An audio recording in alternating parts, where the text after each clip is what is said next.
جی ناظرین، آپ دیکھ رہے ہیں HND نیوز. آپ کا میزبان عبدالاسلام رضی آپ کی خدمت میں حاضر ہے. ہارون آباد کے مشہور ادارے جامعہ فریدیہ تجویز القرآن کے نائب محتمم ہمارے ساتھ موجود ہیں. صاحبزادہ اسلم فریدی صاحب کے صاحبزادہ ہیں یہ اویس اسلم فریدی صاحب. اسیر ناموس رسالت بھی ہیں ماشاءاللہ، تحفظ ناموس رسالت بھی ہیں. اس وقت ہم ان سے بات کریں گے دینی ادارے جامعہ تجویز القرآن کے حوالے سے. میرا آپ سے جی پہلا سوال یہ ہے کہ اس دینی ادارے کا آغاز کب ہوا اور اس میں کتنی مشکلات کا سامنا ہوا؟ السلام علیکم.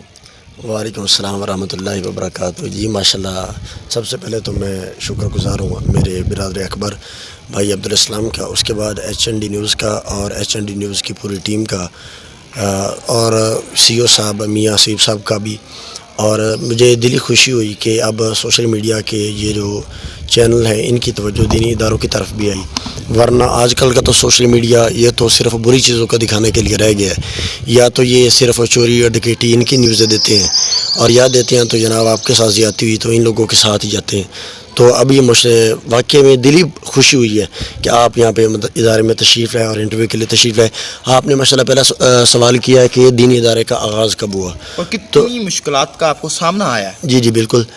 جی یہ دینی ادارے کا آغاز قبلہ خواجہ پیر محمد اسلم فریدی صاحب میرے والد محترم انہوں نے 1998 میں کیا، اور یہاں پر الوقار کلونی گلی نمبر 6 میں آ کر پہلا پلاٹ لیا جامعہ کا، اور وہ 5 مرلے کا پلاٹ اس وقت انہوں نے 42,000 روپے کا لیا تھا، اور اب انشاءاللہ تقریباً 1.5 کنال کی جگہ ہو چکی ہے ادارے کی. ماشاءاللہ. اور ان میں جو مشکلات کا سامنا آپ کو کرنا پڑا ہے وہ کیا مشکلات تھیں؟ جی بالکل. اس وقت جب میرے والد صاحب یہاں پہ تشریف لائے اس وقت تو ان کے پاس سائیکل ہوتا تھا، اور وہ صرف ایک چھوٹی سی مسجد کے امام تھے، اور لوگوں کے پاس جانا، لوگوں کو کہنا کہ جی مدرسہ بنانا ہے یہ وہ. جب لوگوں سے بات کرنی تو لوگوں نے یعنی کہ گالیاں بھی دینا، سبھی کچھ یعنی کہ جیسے جی انٹرسٹ نہیں لیا.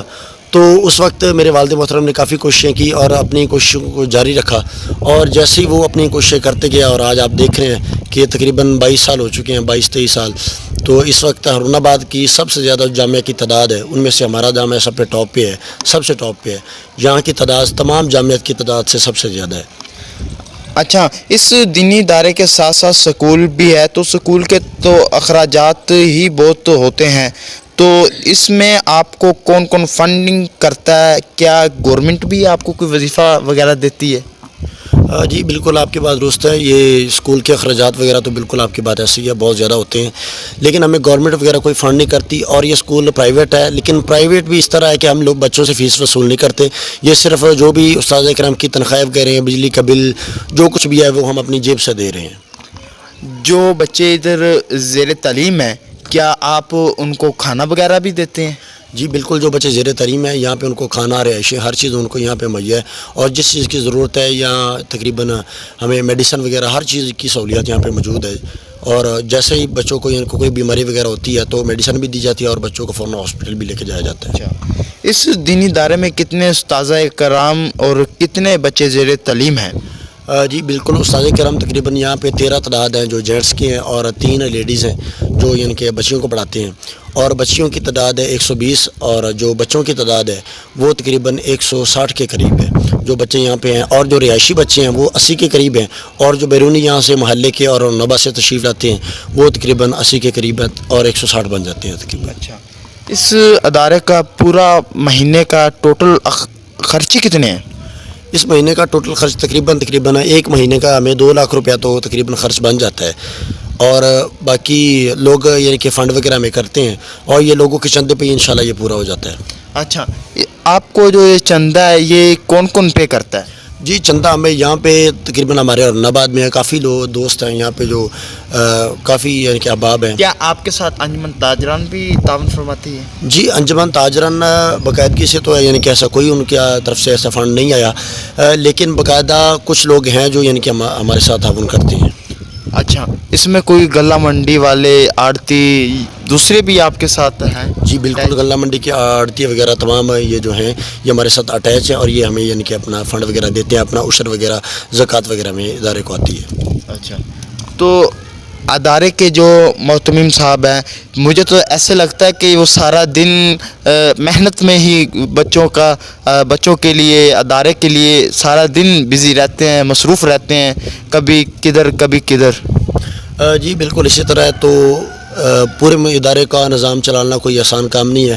گھر میں اگر 2-3 بچے بھی ہونا تو دونوں ماں باپ اگر مل کے بھی کمائی کریں تو تقریباً نظام چلانا بہت مشکل ہو جاتا ہے. تو یہاں پہ تو تقریباً 160 کے قریب طلباء ہیں اور 120 کے قریب طالبات ہیں. تو ان کا نظام چلانا, ان کے ہر چیز کا یعنی کہ خیال رکھنا, اخراجات کا, ان کی ادویات کا اور ان کی سیکیورٹی کا بھی, تو یہ بہت ضروری ہے. تو قبلہ پیر خواجہ پیر محمد اسلم فریدی صاحب انہی کوششوں میں لگے رہتے ہیں سارا دن. وہ لوگوں سے ملاقات کرتے ہیں اور لوگ ہمیں فنڈ وغیرہ بھی کرتے ہیں ادارے کے لیے. اچھا, یعنی کہ ان کے بعد ادارے کو آپ سنبھال رہے ہیں؟ جی بالکل. وہ جو نائب محتمم کا مطلب ہی یہی ہوتا ہے کہ جب محتمم کی غیر موجودگی میں ادارے کا کام سنبھالنا. تو قبلہ بابا جانی جب باہر جاتے ہیں تو ادارے میں ظاہر لوگ یعنی کہ تعویذات کے لیے بھی تشریف لاتے ہیں اور اس کے علاوہ روحانی مرکز ہے, لوگ دعا وغیرہ کے لیے بھی آتے ہیں. تو جو بھی دوست یہاں پہ دعا وغیرہ کے لیے آتے ہیں یا ویسے کوئی تشریف لاتے ہیں ادارے کا وزٹ کرنے کے لیے تو ان کو ہمیں یہاں پہ وزٹ بھی کرواتے ہیں. بلکہ میری دوستوں سے بھی یہی گزارش ہے کہ آپ بھی تشریف لائیں اور ایک دفعہ آ کے یہ ادارے کا نظام بھی دیکھیں خود. اور یہ ادارے میں آپ استاد کرام کا نظام دیکھیں, طلباء کا نظام دیکھیں. بلکہ آپ تو دیکھ کے بھی آئے ہیں تو میری دوستوں سے بھی یہی گزارش ہے آپ بھی یہاں پہ لازمی تشریف لائیں. آپ جو ویڈیوز دیکھ رہے ہیں لائیو, آپ انہیں کوئی پیغام دینا چاہیں گے کہ یہ اپنے بچوں کو بھی دینی تعلیم دیں؟ دنیاوی تو ہر کوئی دیتا ہے تعلیم, انگریزوں کی پناہ میں تو ہر کوئی دے دیتا ہے کہ انگریزی پڑھا دو, اسے انگلش میڈیم اسکول میں پڑھا دیں. کبھی انہوں نے کہا ہے کہ آؤ آج آپ کو اسلامی مدارس میں بھی لے کے جائیں؟ اس حوالے سے آپ کوئی لائیو دینا چاہیں؟ جی بالکل. بعض لوگ یہ سمجھتے ہیں کہ ان کے مرنے کے بعد ان کی اولاد ختم دلائے گی اور میں بخشا جاؤں گا, تو دعا کریں گی. جی میں دعا کریں گی تو میں بخشا جاؤں گا. میرا ان سے یہی کہنا ہے کہ جس اولاد کے ہاتھ میں آپ موبائل پکڑا کے جا رہے ہیں وہ آپ کے لیے بخشش کی دعا نہیں کرے گی. وہ تو جب باپ مرتا ہے تو وہ قریب جانا ہی پسند نہیں کرتے. وہ کہتے ہیں جناب یہ بندہ مر گیا, یہ لاش ہے, اب یہ باپ نہیں رہا, یہ لاش ہو گیا. تو غسل بھی نہیں دیتے. لیکن حالانکہ حق بھی بچے کا یہی ہے کہ اپنے باپ کو اس کا بیٹا خود غسل دے اور خود اس کا جنازہ پڑھائے. یہ شرعی مسئلہ ہے. جی بالکل. اور چاہیے بھی یہی اور ہونا بھی یہی چاہیے. لیکن جو آج کل کا ہمارے یہاں رواج چل رہا ہے وہ کچھ ایسا ہے کہ بچہ قریب ہی نہیں آتا. وہ کہتا باپ مر گیا تو وہ بس پراپرٹی کی طرف چلے جاتے ہیں, اپنی وراثت کی طرف چل جاتے ہیں.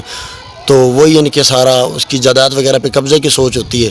لیکن جو دین کی طرف راغب ہے وہ بالکل نہیں ہوتے. تو میرا دوستوں سے بھی یہی گزارش ہے کہ آپ دنیاوی تعلیم تو بچوں کو دیتے ہی ہیں لیکن کچھ دین کی طرف بھی ان کو راغب کریں, دین کی طرف بھی بھیجیں, دینی اداروں میں بھی بھیجیں, تاکہ کم از کم بچوں کو اپنے شرعی مسائل کا خود پتہ ہونا چاہیے. خود نماز کیسے پڑھنی ہے اپنے, اور گھریلو معاملات کو اس کو بچے کو خود پتہ ہونا چاہیے کہ ہمارے نبی پاک صلی اللہ علیہ وسلم نے کس طرح زندگی گزاری اور ہمیں ان کے پیروکار اور ہم ان کے پیروکار ہیں اور ہمیں کس طرح زندگی گزارنی چاہیے.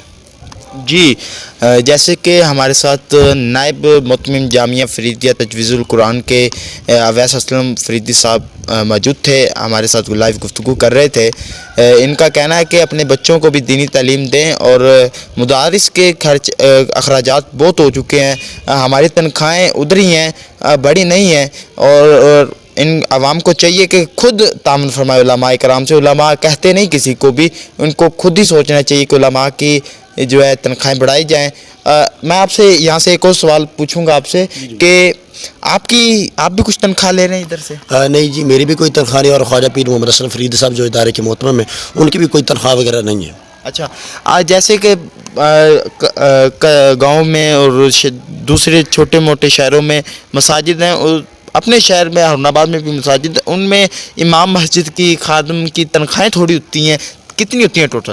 تقریباً بھی زیادہ سے زیادہ بھی ہوئی تو 10,000 سے اوپر کوئی ایک آدھ ہوگا جس کی 10 یا 12,000 ہوگی, جو کہ محکمہ اوقاف کا ہوگا یا سرکاری پہ ہوگا. بالکل وہی ہوتے ہیں, یا کوئی بندے کچھ یعنی کہ اچھے بھی انتظامیہ کے ہوتے ہیں. ہر جگہ کوئی غلیظ بندے نہیں ہوتے, کسی جگہ اچھے بندے بھی ہوتے ہیں. تو یعنی کہ امام کی تنخواہ زیادہ سے زیادہ بھی ہوئی تو 10-12,000 سے اوپر نہیں ہے. ویسے عمومی طور پہ 7-8,000 چلتی ہے. اچھا, تو جیسے کہ آپ کو پتہ ہے مہنگائی بہت زیادہ ہو گئی ہے, امام مسجدوں کی تنخواہیں ادھر ہی ہیں, 10,000 سے کوئی گھر نہیں چلتا, مہنگائی بہت زیادہ ہو چکی ہے. ہمارے ساتھ موجود تھے اویس اسلم فریدی صاحب, ان کا یہ کہنا تھا کہ بہت مشکلات کا سامنا کر کے 22 سال کے بعد عروج ملا ہے، اور بچے بھی بہت زیادہ پڑھتے ہیں۔ جامعہ فریدیہ تجویز القرآن میں دین کی طرف اپنے بچوں کو لایا جائے۔ کیمرہ مین ٹیم کے ساتھ Abdul Salam, chief reporter HND news, Haroon آباد۔